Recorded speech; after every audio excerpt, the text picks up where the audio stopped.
tardes, estas son las charlas del Estanquillo. Estoy muy contento porque hoy está con nosotros Fabricio Mejía Madrid, un gran escritor, un gran cronista, pero amigo mío, además, ¿qué más puede ser?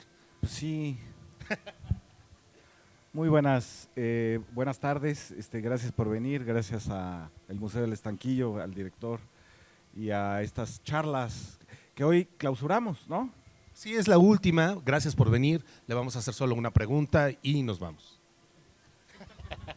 Sí, ok, mi primera relación sexual fue con un perro. ¿En serio? A partir de ese momento siento que los perros me tiran la onda en la calle. Oye, ¿rescataste alguno en el terremoto? ¿Algún perro? No, un canario. Un No, canario. yo dije, con esto de los perros a lo mejor tenías… No, lo dije nada más para que se despertaran. Para que despertaran. Vamos a hablar de septiembre, del canario y del libro. Ok. ¿Por qué quisiste hacer un libro sobre el terremoto, mi estimado? Pues fíjate que un día estábamos platicando Diego Rabasa. Eso sí te salió como lo del Santos. Estaba un día el Santos. Estaba un día el Faber platicando con Diego Rabasa y el director de Sexto Piso y dueño de Sexto Piso y con el Monero Hernández. Y estábamos platicando de que no existía una novela completa sobre el terremoto, que el tema principal fuera el terremoto, porque hay, digamos, las novelas de la generación post-terremoto traen menciones al terremoto, pero no es sobre el terremoto. Estoy pensando en Materia Dispuesta de Villoro, sí. que empieza en el terremoto del 57 y termina en el del 85, y es el paso, digamos, de la niñez a la adolescencia del personaje. Y pues en algunas mías también sale el terremoto ahí de pronto en algún capítulo. Sí. Y películas tampoco como tales, digamos, ¿no? Hay cortos que se están exhibiendo aquí abajo. Así es. Y Lola de Mariano Varo, de Beatriz y Mariano Varo, es ambientada aquí en el centro y es todo el terremoto.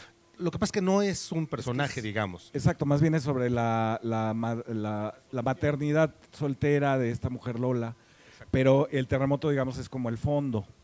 Igual, sí. Por ejemplo, aquí pusimos nosotros en la exposición el final de Ciudad de Ciegos, de Alberto Cortés, que, digamos, incidentalmente pues es el terremoto, ese pedazo donde sale Enrique Rocha. Sí, pero tienes razón, es decir, no hay una novela del terremoto. Exacto, entonces estábamos platicando eso y Rabasa, que Sexto Piso empezaba a incursionar en los cómics, o lo que mamonamente los franceses llaman novela gráfica. Novela gráfica, sí. En los cómics, dijo, bueno, ¿por qué no se avientan una historieta?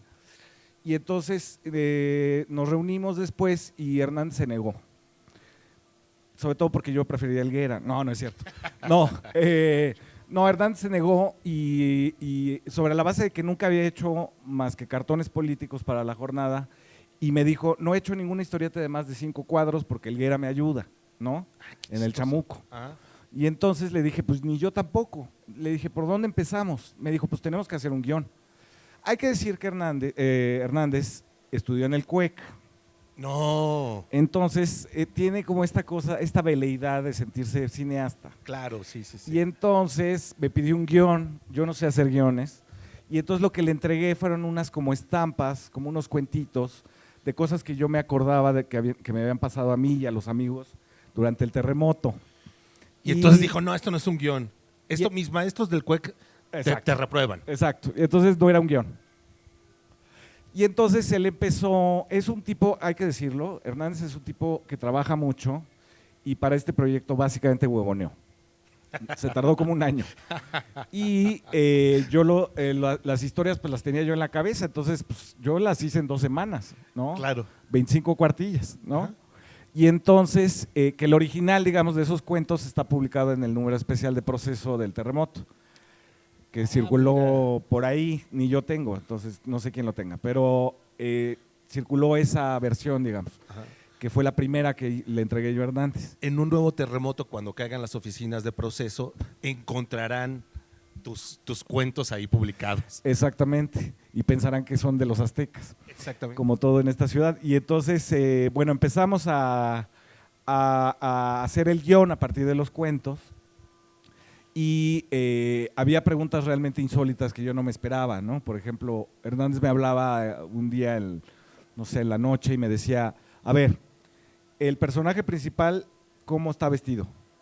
¿No? Y yo le decía, pues no sé, como yo, ¿cómo te vistes tú en esa época? ¿No? Y entonces le decía, pues las camisetas de Kid Moon Claro. ¿no? O sea, las del círculo Sí, sí, sí. concéntrico, ¿no? Sí. Entonces así lo puso, ¿no? Traías tenis, no traías tenis, traías botas, no sé qué, ¿no?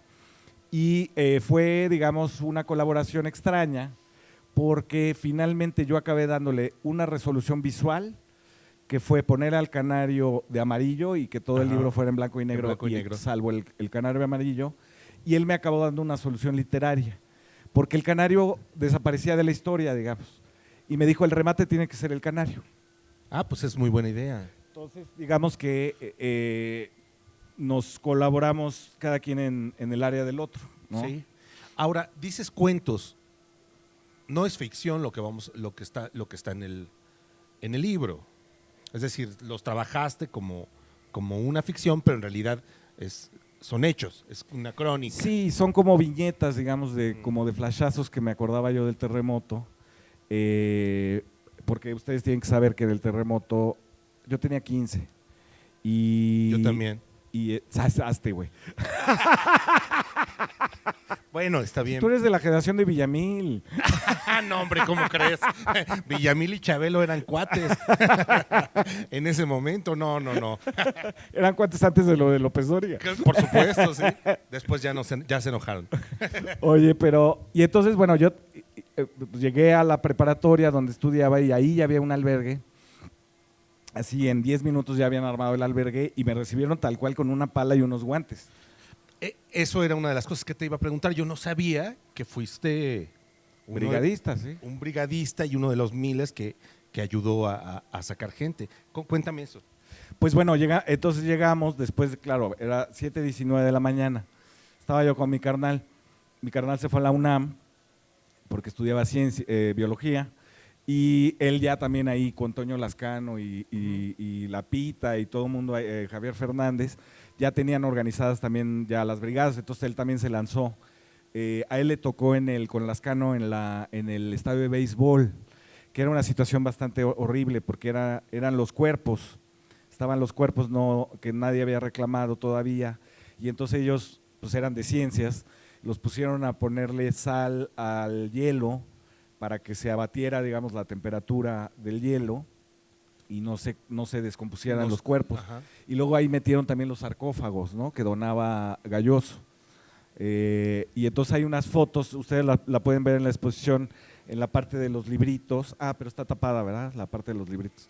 Bueno, en esos libritos hay una foto, no buena como foto, pero sí muy significativa porque están todas las cajas de muerto en el estadio de béisbol.